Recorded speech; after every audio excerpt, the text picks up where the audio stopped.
السلام علیکم، میں ہوں سمیع ابراہیم اور آپ دیکھ رہے ہیں ہمارا یوٹیوب چینل۔ آج 20 دسمبر ہے، منڈے، اور سن ہے 2021۔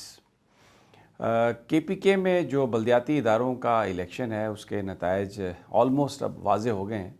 اور یہ کیونکہ 35 ٹوٹل اضلاع ہیں کے پی کے 17 اضلاع میں یہ بلدیاتی الیکشنز ہوئے ہیں،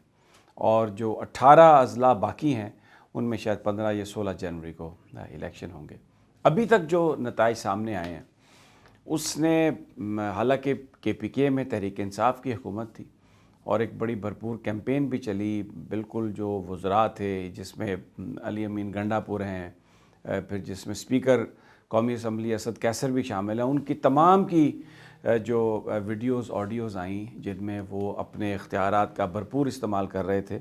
اور بالکل اس میں کوئی شک و شبہ نہیں کہ پی ٹی آئی نے وہاں پر جو بھی ان کے پاس وسائل تھے، سرکاری وسائل تھے، ذاتی وسائل تھے، سب استعمال کر کے بھرپور انداز میں الیکشن لڑا۔ لیکن جو نتائج آئے ہیں اس سے پہلی دفعہ کے پی کے میں پچھلے 10 سال میں پہلی دفعہ تحریک انصاف جو ہے وہ ہمیں الیکشن ہارتی ہوئی نظر آ رہی ہے۔ اب تک جو نتائج آئے ہیں ان میں سے 15 ایسی حلقے ہیں میئر کے، تحصیل میئر کے، سٹی میئرز کے، جہاں پر اپوزیشن جو ہے وہ لیڈ کر رہی ہے، اور تقریباً 10 ایسے ہیں جہاں پر پی ٹی آئی جو ہے وہ اس کی جیت ہے۔ لیکن جو بڑی جگہ تھی، سب سے بڑا جو مارکا تھا وہ پشاور کی میئر شپ تھا، وہاں پر جو الیکشن ہے وہ زبیر علی صاحب وہ آگے ہیں، اور اس میں پیپلز پارٹی اور پی ٹی آئی کے جو امیدوار ہیں وہ پیچھے ہیں، اور یہ ان کا تعلق مولانا فضل الرحمان کی جماعت سے ہے، جے یو آئی ایف سے، اور زبیر علی صاحب جو ہیں وہ مولانا فضل الرحمان کے داماد بھی ہیں۔ یہ سگنیفیکنٹ اس لیے ہے کہ مولانا فضل الرحمان صاحب پشاور سے پہلے کبھی نہیں جیتے،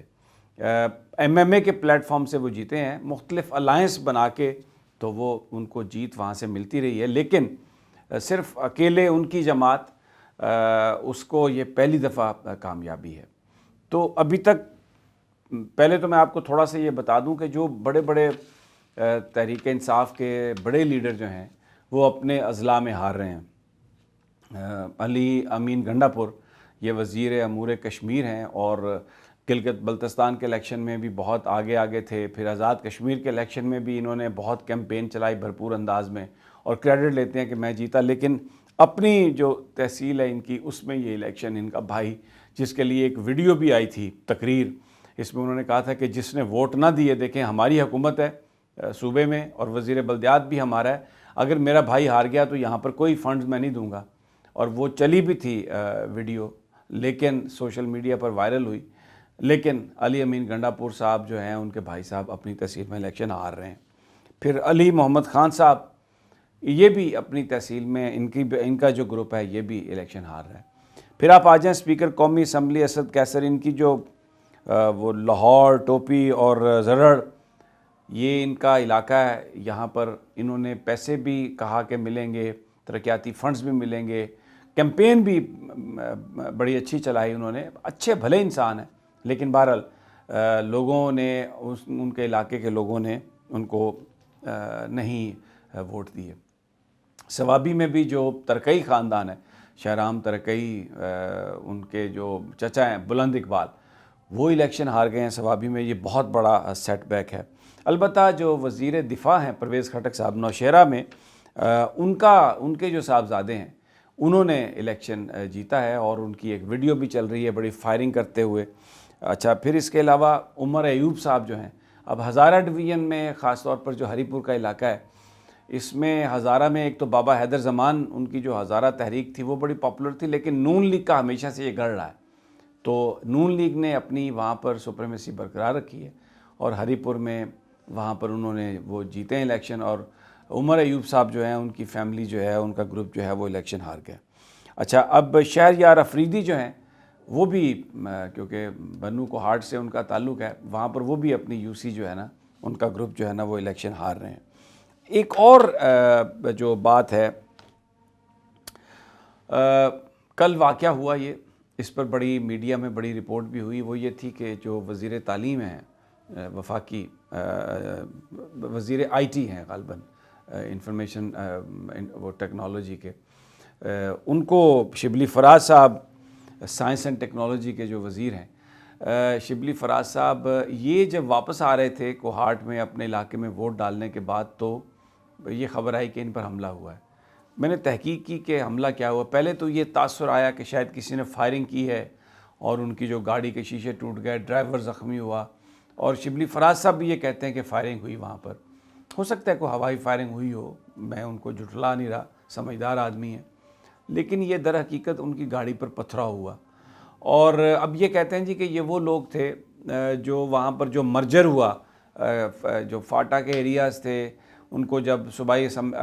کے پی کے میں مرج کیا گیا تو یہ وہ لوگ تھے، اور یہ اس پر یہ جو تھے نا وہ احتجاج کر رہے تھے۔ ہو سکتا ہے وہ بھی احتجاج کرنے والے شامل ہوں، لیکن ایک بنیادی جو ایشو ہے جس کو پی ٹی آئی نظر انداز کر رہی ہے وہ ہے کہ مہنگائی اور لوگوں کی جو توقعات تھیں وہ پی ٹی آئی سے پوری نہیں ہوئیں۔ اور اب یہ جو لوکل باڈیز کا جو الیکشن ہے، اس کے جو نتائج ہیں، یہ بہت سارے فیکٹرز ہیں مختلف جگہوں کے، لیکن جو ایک بڑا فیکٹر ہے اوورال جو پی ٹی آئی کا ووٹ لوز ہوا ہے، اس کی وجہ یہ ہے کہ جو پی ٹی آئی کو توقعات تھیں وہ پوری نہیں ہوئیں۔ اور اس سے بڑی بات یہ ہے کہ جو لوگ عمران خان صاحب کے ارد گرد ہیں، وہ ان کو جو گفتگو ان کے ساتھ کرتے ہیں، وہاں پر وہ عوامی مسائل کا ذکر نہیں ہوتا، بلکہ ایک بہت بڑے خوشامد کرتے ہیں، ان کو غلط بیانی سے کام لیتے ہیں۔ میں آپ کو ایک چھوٹا سا واقعہ سنا دیتا ہوں جس سے آپ کو یہ اندازہ ہو جائے گا کہ کس طرح ان کے ارد گرد چیزیں ہوتی ہیں، یا اپوزیشن ان پر الزام لگاتی ہے، بہت ساری چیزوں پر ان پر تنقید ہوتی ہے۔ تو ایک وفاقی وزیر صاحب نے جو ایک میٹنگ تھی، اس میٹنگ میں اس نے کہا عمران صاحب سے، اب عمران صاحب کو خود یہ ان کو پتہ ہے کہ میں کس کے بارے میں بات کر رہا ہوں، کہ جناب وزیر اعظم صاحب، آپ کا تو ان لیڈروں کے ساتھ کوئی مقابلہ ہی نہیں ہے، آپ ایک انٹرنیشنل لیڈر ہیں، آپ اسلامی جو قوم ہے، پوری دنیا میں جو اسلامی امہ ہے، آپ اس کے رہنما ہیں۔ تو یہ جو پاکستان کے لیڈران ہیں، ان کی باتوں کو تو آپ جواب ہی نہ دیں، ان کی باتوں کو تو آپ سنیں بھی نہ، کیونکہ آپ کا جو ویژن ہے، آپ کی جو صلاحیتیں ہیں، آپ کی جو قیادت ہے، وہ تو پوری مسلم امہ کے لیے ہے۔ جب اس طرح کی خوشامد ہو رہی ہو اور لوگ باہر سڑکوں پر بھوکے مر رہے ہو، لوگوں کو روزگار نہ مل رہا ہو، لوگوں کو ہیلتھ نہ مل رہی ہو۔ اب دیکھیں یہ کے پی کے میں ہیلتھ کارڈ ایک بہت بڑی، انہوں نے کہا کہ جی پورے کے پی کے کو ہیلتھ کارڈ دے دیے ہیں، دوسری دفعہ وہاں پر ان کی حکومت بنی، کوئی کسی طرح سے بھی مخالفت نہیں ہے۔ لیکن میئر کا الیکشن بھی جو ہے پشاور کا، جہاں پر کبھی مولانا فضل الرحمان نہیں جیتے تھے، وہاں پر ان کی جماعت یہ میئر کا الیکشن جیت رہی ہے، اور اس نے بنگش جو پی ٹی آئی کے امیدوار ہیں ان کو بھی ہرایا۔ اس کے علاوہ جو پیپلز پارٹی کے جو امیدوار ہیں وہ بھی ایک بڑے سیاسی خاندان سے ان کا تعلق ہے، لیکن وہاں پر جو زبیر علی ہیں، یہ غلام علی صاحب کے صاحبزادے ہیں، جو بہت بڑے بزنس مین ہیں، ڈسٹرکٹ ناظم بھی رہے ہیں، بہت پیسہ ان کے پاس، انہوں نے کیمپین بھی بہت اچھی لڑی، پیسہ بھی انہوں نے بہت خرچ کیا وہاں پہ، لیکن پشاور کی تمام قومی اسمبلی کی سیٹس جو ہیں وہ پی ٹی آئی جیتتی رہی ہے۔ یہ ایک بہت بڑا لمحہ فکریہ پی ٹی آئی کے لیے، عمران خان صاحب کے لیے، لیکن ان کے ارد گرد جو لوگ ہیں وہ ان کو اس بات سے، وہ ان کو جو خوشامد جس انداز کی کرتے ہیں اس سے ان کو گمراہی کی طرف لے جا رہے ہیں۔ شوکت زئی صاحب کا یہ کہنا ہے کہ جی شکر الحمدللہ کوئی بڑا سکینڈل نہیں آیا، لوگوں نے مہنگائی کی وجہ سے ہمیں ووٹ نہیں دیا۔ سوال یہ پیدا ہوتا ہے کہ اگر آپ لوگوں کی توقعات پر پورا نہیں اترے، بھلے وہ مہنگائی کا معاملہ ہے، بھلے وہ کوئی دوسرا معاملہ ہے، تو اس کا مطلب یہ ہے کہ اقتدار آپ کے ہاتھوں سے نکل رہا ہے۔ اس کا مطلب یہ ہے کہ آپ سے توقعات پوری نہیں ہوئی، لوگ اپنی دوسری آپشنز دیکھیں گے۔ اب ایک اور بات بڑی اہم ہے جو میں آپ سے کرنے لگا ہوں، اس الیکشن میں ایک چیز تو سامنے ہو گئی، ماضی میں یہ سمجھا جاتا تھا، یہ کہا جاتا تھا کہ نون لیگ ہو یا مولانا فضل الرحمان ہو، جو انہوں نے بڑی ہارڈ لائن لی ہے اسٹیبلشمنٹ کے حوالے سے، اسٹیبلشمنٹ کے لیے یہ قابل قبول نہیں ہے۔ لیکن پیچھے کیا ہوا، میں نے اپنے پچھلے وی لاگ میں بھی بتایا تھا کہ اکثریت تھی پی ٹی آئی کی کینٹونمنٹ بورڈ گجرانوالہ میں، لیکن وہاں پر نون لیگ نے ایسے مینیپولیشن کی، پی ٹی آئی کے لوگوں کو ساتھ ملایا، اور ان کا اپنا آدمی نون لیگ کا بندہ، یعنی وہ اس وقت وہاں پر وائس چیئرمین ہے کنٹونمنٹ بورڈ، فوج کا علاقہ ہے، لیکن وہاں پر کنٹونمنٹ بورڈ والوں کو نون لیگ کے وائس چیئرمین سے کوئی تکلیف نہیں ہے۔ اسی طرح اب اگر پشاور کا جو میئر ہے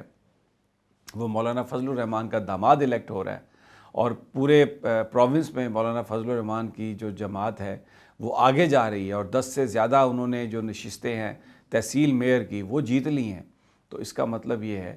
کہ اس کا ایک نتیجہ یہ ہے کہ اسٹیبلشمنٹ جو ہے اس نے کسی کو الیکشن جتوانے یا ہروانے کی کوشش نہیں کی، اور یہ مولانا فضل الرحمان کی ایک بہت بڑی کامیابی ہے۔ اب وہ پورے صوبے میں یہ آج کا جو نتیجہ ہے اس سے یہ میسج گیا ہے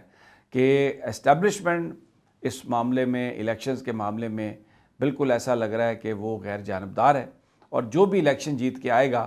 جو بھی کسی عہدے کا حقدار ہوگا وہ عہدہ انہیں ملے گا۔ یہ ایک بہت ہی امپورٹنٹ ڈیولپمنٹ ہے،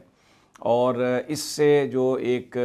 اپوزیشن کی جماعتوں کا جو ایک راستہ ہے، آنے والے الیکشن میں بہت سارے لوگ جو ہیں ان کا ٹکٹ لینے کے لیے بھی آئیں گے اور سمجھیں گے کہ اب نون لیگ ہو یا JUIF ہو یا پاکستان پیپلز پارٹی ہو،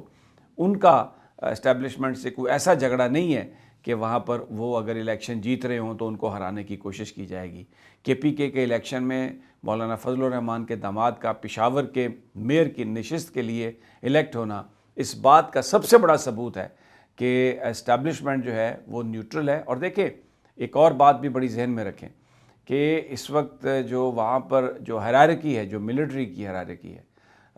وہ بھی اس کے بارے میں یہ ایک عام تاثر جب گزشتہ دنوں ایک تعیناتی کا مسئلہ تھا تو یہ ہو گیا کہ جی وہ عمران خان صاحب کے بڑے فیورٹ ہیں اور عمران خان صاحب کو سپورٹ کرتے ہیں، لیکن پشاور میں مولانا فضل الرحمان کے صاحبزادے کا میئر کا الیکشن جیتنا اس بات کا ثبوت ہے کہ چاہے کوئی بھی ہو اسٹیبلشمنٹ میں، وہ مکمل طور پر یہ جو سیاسی پروسیس ہے اس سے دور ہے، اور سیاسی جماعتیں جہاں جہاں جس کی اکثریت حاصل ہو رہی ہے کوئی اس کو روکنے کی کوشش نہیں کر رہا۔ اگلی ویڈیو تک اجازت دیجیے، انشاءاللہ جلد ملاقات ہوگی۔ اللہ نے